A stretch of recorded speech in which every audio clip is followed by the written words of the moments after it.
Welcome to Militant Geek Preparedness. Please like, subscribe, and most importantly share this video. It is the best way you can help us grow. This is a primer video for the upcoming video on important skill sets.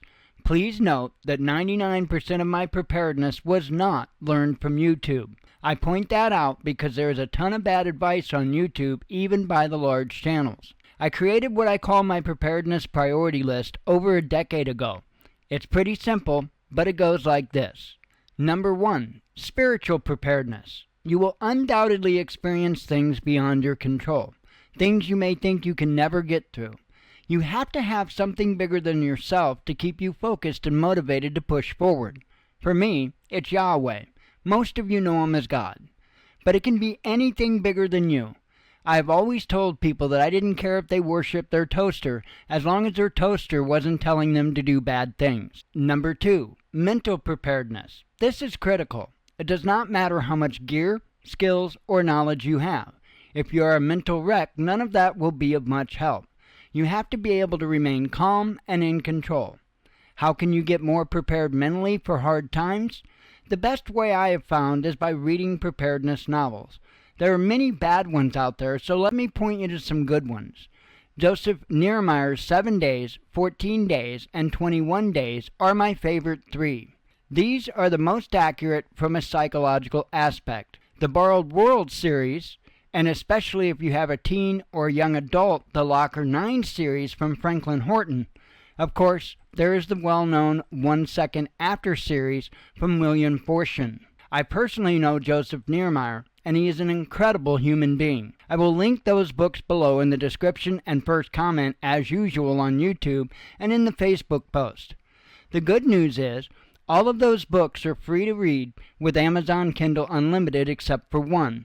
That would be the last book in William Forstchen's 1 Second After series. Number 3, intellectual preparedness. Improvise, adapt, and overcome is something I say often. Having knowledge and skills are important. Being proficient in those areas is key. All the fancy doodads in the world cannot compare to knowing how to make something else work in place of it. Also, knowing how to repair and maintain your equipment is very important. That falls under this category as well. Number 4, physical preparedness. All the gadgets and gear come in dead last. This also includes your physical well-being. We would all love to be Olympians, but that just isn't possible. Personally, I'm in rough shape. COPD and deteriorating joints are no joke. My girlfriend Jen has cerebral palsy and walks with crutches, so she's not going to be running too many marathons, but this is where number 3 is important. Having means and methods in place to mitigate the things we cannot change is vital. But this category honestly has to do more with the gear and gadgets. One step at a time is key. Rome wasn't built in a day, and preparedness cannot be either.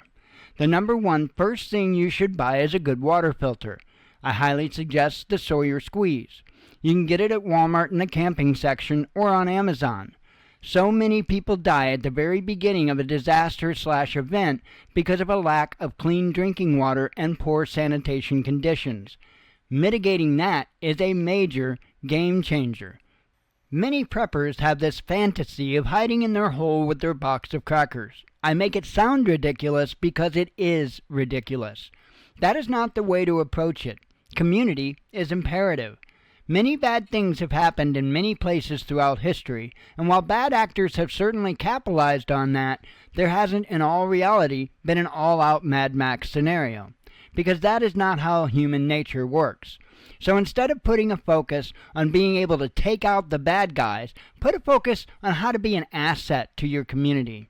That would be with number 3, your skills and knowledge. After the water filter, you really need to stock some non-perishable foods. Do not waste your money on high-priced freeze-dried foods that will have you so bound up you'll pray you stored some laxatives in short order. Canned goods are a good choice.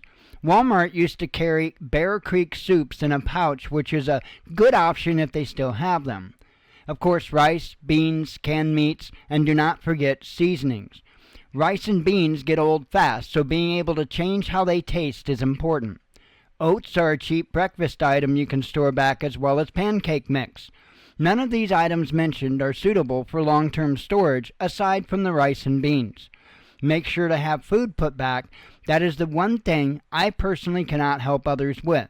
Even if you can only afford one extra canned food item per week, buy it, put it back, and keep moving forward.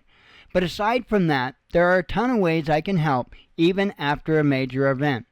If anyone has any questions, feel free to ask me here or in private. The more prepared we all are, the better prepared we are as a community, and the stronger we will all be.